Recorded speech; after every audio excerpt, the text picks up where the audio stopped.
ដោយល្អប្រពៃនៅក្នុងថ្ងៃនេះ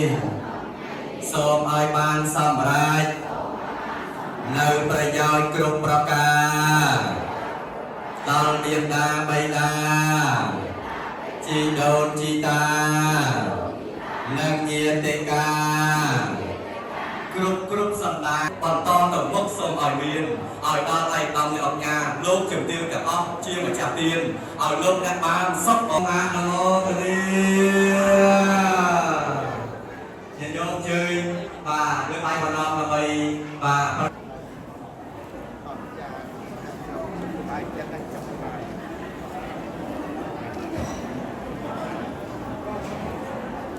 អរគុណខ្ញុំផងស្គមព្រះពុទ្ធគង់យកទៅខ្ញុំអត់ទៅទាដើម្បីរបៀបព្រមមិនឲ្យគ្នា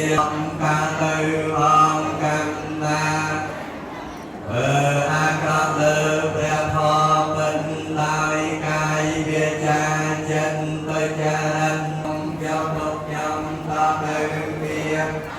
ហើយនឹងធម៌ហើយបានសំការទៅផងកម្មណាបារម្ភសង្ឃោ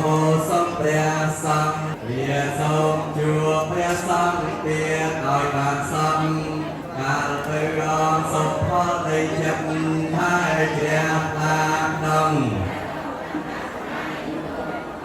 នេះចូលជាផលសម្រាប់ចូលជាផលសម្រាប់ផលសម្រាប់សូមអនុមោទនាទីមួយ